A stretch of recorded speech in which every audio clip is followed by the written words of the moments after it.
যান, এখানে আসামে যান, বিহারে যান, সব জায়গায় ডাল পাচ্ছে সারা দেশে।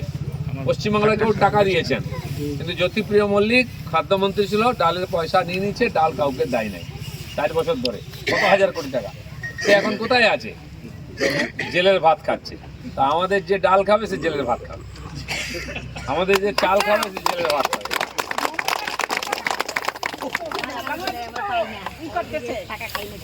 তো সেই জন্য এই যে লুটপাট চলছে, যারা আমাদের মতো গরিব মানুষ, এখানে আছি আমরা, রাজবংশী আছি, নমশূদ্র মতুয়া সমাজের লোক, তারপরে এসটি এসসি ওবিসি, যারা সাধারণ গরিব মানুষ ভারতবর্ষের, মোদিজি তাদের কষ্টটা বোঝেন। তিনিও গরিব বাড়ির ছেলে, তিনি জানেন এই যে লকডাউন যখন হলো, করোনা, কাজকর্ম সব বন্ধ হয়ে গেছিলো, হয়েছিল কি না? চাকরি বাকরি ব্যবসা বাণিজ্য বন্ধ, তো খাবে কি? আপনারা মায়েরাই বেশি চিন্তা করেছেন যে কালকে কি খাবো। মোদিজি বলছেন চিন্তা করবেন না, আমি তো আছি, আপনার বাড়িতে চাল ডাল পৌঁছে 4 বছর ধরে, আরও 4 বছর দেবেন বলেছে, কোনো চিন্তা করো না। গ্যাস দিয়েছেন, অনেকে পেয়েছেন, পাননি, সবাই পাবেন। গ্যাস কার নামে এসছে? মায়েদের নামে। বাড়ি থেকে বলে কি না, সন্ধ্যাবেলা একটু জল টল খেয়ে এলো, দিয়ে উৎপাত করে, সকালবেলা একটু ঝগড়া হয়ে গেল, মাথা খারাপ, চাটাই ভালো হয় নাই, নাস্তা ভালো হয়নি, এই তুমি বেরো, এইটা আর বলতে পারো না, তুমি বেরো, বাড়ির আমারও নাম আছে। বাড়িতে শৌচালয় বানিয়ে দিচ্ছেন কিনা? টাকা দিয়েছে 75 লক্ষ লোকের নামে, এখনো হয় নাই 75,000, কারণ খেয়ে নিচ্ছে নেতারা, যারা খাচ্ছে তারা জেলের ভাত খাবে। যে বাড়িতে হয়েছে সেটাও মায়েদের নাম। তো মায়েদেরকে লাখপতি করেছেন মোদিজি, যে মায়েদের হাতে কিচ্ছু ছিল না, যারা আমাদের দিন রাত জেগে ভালোবেসে চিকিৎসা করে রান্না করে খাইয়ে বড় করেন, সেই মার নামে কিছু নেই। অনেকের হয় সেটা, শেষে দেখেন সে রাস্তায় বসে গেছে। তাই মোদিজি বলেছেন মায়েদেরকে আগে আমরা সম্মান দেবো, তার সুরক্ষা দেবো, তার নামে বাড়িতে থাকবে, কমপক্ষে থাকার জায়গা থাকবে, বুড়ো বয়সে তাড়িয়ে দেবেন।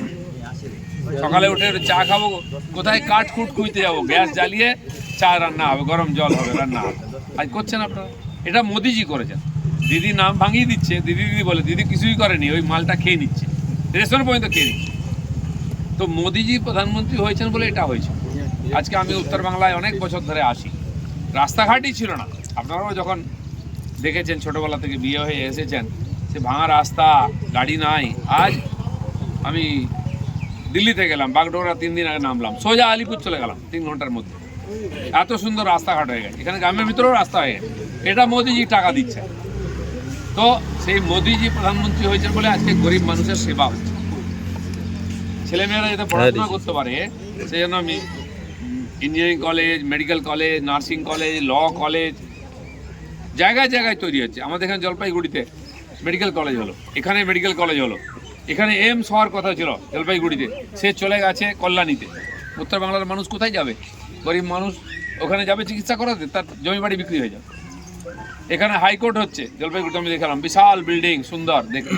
এটা মোদিজি করাচ্ছেন। তো মোদিজি যে কাজ দিচ্ছেন, সেই জন্য মোদিজির পার্টিকে আরও শক্তিশালী করতে হবে, যাতে বারবার জিতে যান উনি। পঞ্চায়েতেও বিজেপি জিতাতে হবে, বিধানসভাতেও, লোকসভাতেও। আজকে বিধানসভাতে আমাদের সরকার নেই, দিদির সরকার, লুটেরাদের সরকার। মোদিজি যা টাকা পয়সা পাচ্ছেন, পাঠাচ্ছেন, সব খেয়ে নিচ্ছেন, লুট। এমনকি আমি গেছিলাম ওই আলিপুর একটা গ্রামে, ওরা বলছে আমরা সবাই মিলে লোনের জন্য অ্যাপ্লিকেশন করলাম, কাগজপত্র জমা দিলাম, আমাদের নামে লোন হলো না, অন্য কেউ লোন নিয়ে নিচ্ছে। বলে আমাদের বাড়িতে পুলিশ এসছে, এই লোন দাও, বলে আমরা তো নিই নি, বলে তোমার সই আছে, সব জাল করে নিয়ে নিচ্ছে। এরকম লুটপাট। বাড়ি এসছে একজনের নামে, অন্য জনের নামে চলে গেছে।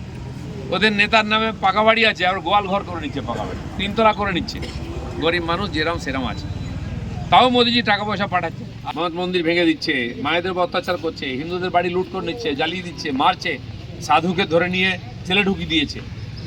এই অত্যাচার চলছে, আগেও হয়েছে, তাই তো আমরা চলে এসেছি ওখান থেকে। বাবা মা চুপি চুপি পালিয়ে এসেছিলো, রাত্রেবেলা লন্ঠন জ্বালিয়ে দিয়ে, রেডিও জ্বালিয়ে দিয়ে, কেউ জানতে না পারে। এখনও তাই চলছে। আর খালি ওখানে নয়, এবারে দুর্গা পূজার সময় এখানেও মন্দির ভেঙেছে, প্যান্ডেল ভেঙে দিয়েছে, জ্বালিয়ে দিয়েছে, মূর্তি ভেঙে দিয়েছে, লক্ষ্মী পুজোর মূর্তি ভেঙে দিয়েছে।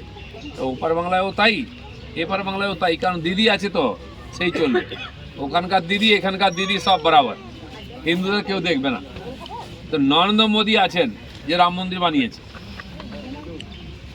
যে কাশিতে, আপনারা যদি যান কাশিতে, পুরো কাশী বিশ্বনাথকে পাল্টে দিয়েছেন। যাবেন গঙ্গায় ডুব দেবেন, বাবাকে জল ঢেলে চলে আসবেন। তারপরে ওখানে সেই কি বলে আপনার জ্যোতির্লিঙ্গ, ওখানে পরিবর্তন, মহাকালেশ্বর পুরো পাল্টে দিয়েছেন। যে কোনো জায়গায় তীর্থ করতে, কাশী মথুরা রাস্তাঘাট করে দিয়েছে।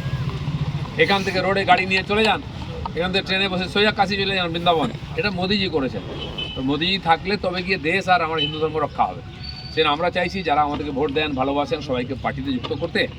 আপনারা এবারে আপনাদের মেম্বারশিপ করুন, যাতে আরও বেশি ভোটে আমরা সব ইলেকশনে বাংলায় জিততে পারি। ব্যুরো রিপোর্ট, সোনারপুর বার্তা।